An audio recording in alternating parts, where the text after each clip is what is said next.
ਜੀ ਜੀ ਸਫਦਰ ਬੋਲ ਰਿਹਾ ਸਰਗੋਦੇ ਤੋਂ ਪਾਕਿਸਤਾਨ ਤੋਂ। ਜੀ ਆਨਾ ਜੀ ਸਰਗੋਦੇ ਵਾਲੇ ਹੋ ਜੀ ਬਹੁਤ ਮਿਹਰਬਾਨੀ, ਤੁਸੀਂ ਆਪਣੇ ਵੇਲੇ ਚੋਂ ਸਾਡੇ ਵਾਸਤੇ ਵੇਲਾ ਕੱਢਿਆ। ਹਾਂਜੀ ਮੈਂ ਤੇ ਥੋੜਾ ਵੇਲਾ ਐਕਸਟੈਂਡ ਗਜ਼ਲ ਦੇ ਕੀਤਾ ਇਸ ਲਈ ਕਿ ਸਾਰਿਆਂ ਦੀ ਕਾਲ ਹੋ ਸਕੇ ਜੀ। ਮਿਹਰਬਾਨੀ। ਤੇ ਇਹ ਗਜ਼ਲ ਦੇ ਥੋੜੇ ਜਿਹੇ ਸ਼ੇਰ ਨੇ ਕਿ ਡਾਢੇ ਹੋਏ ਕਹਿਰ ਦੀ ਗੱਲ ਏ, ਚੰਨਾ ਤੇਰੇ ਸ਼ਹਿਰ ਦੀ ਗੱਲ ਏ।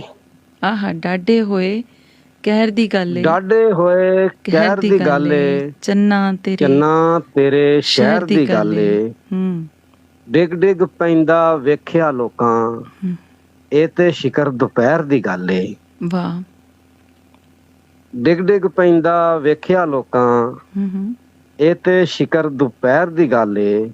ਵਾਹ। ਸ਼ਾਇਦ ਗੁੜੇ ਤੋਂ ਮਿੱਠਾ ਹੋ ਕੇ, ਸ਼ਾਇਦ ਗੁੜੇ ਤੋਂ ਮਿੱਠਾ ਹੋ ਕੇ, ਅੰਦਰੋਂ ਕਰਦਾ ਜ਼ਹਿਰ ਦੀ ਗੱਲ ਏ। ਵਾਹ। ਸੱਸੀ ਸਾਣੇ ਸੋਹਣੀ ਡੋਬੇ, ਸੱਸੀ ਸਾਣੇ ਸੋਹਣੀ ਡੋਬੇ, ਇਸ਼ਕਾ ਤੇਰੀ ਲਹਿਰ ਦੀ ਗੱਲ ਏ। ਵਾਹ। ਇਸ਼ਕਾ ਤੇਰੀ ਲਹਿਰ ਦੀ ਗੱਲ ਏ।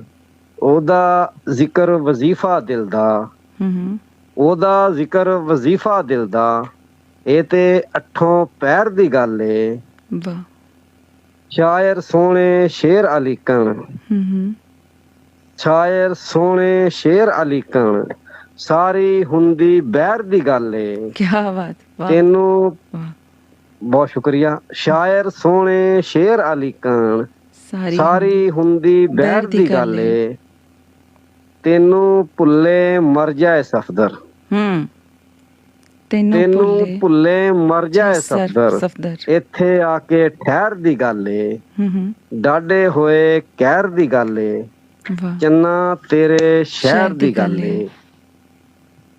ਤੇ ਇਸੇ ਤਰ੍ਹਾਂ ਹੀ ਇੱਕ ਛੋਟੀ ਜੀ ਨਜ਼ਮ ਬਿਲਕੁਲ ਕਿ ਰੋਟੀਓਂ ਵੱਡਾ ਹੋ ਸਕਦਾ ਏ, ਰੋਟੀਓਂ ਵੱਡਾ ਹੋ ਸਕਦਾ ਏ, ਬੋਟੀਓਂ ਸਭ ਬਰਾਬਰ ਨੇ।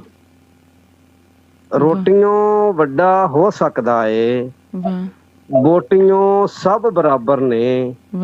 ਜ਼ਾਤ ਪਾਤ ਤੇ ਧਰਮ ਦੇ ਨਾਂ ਤੇ ਬੰਦਿਆਂ ਨੂੰ ਨਾ ਵੰਡਿਆ ਕਰ। ਬਹੁਤ ਸ਼ੁਕਰੀਆ ਜੀ।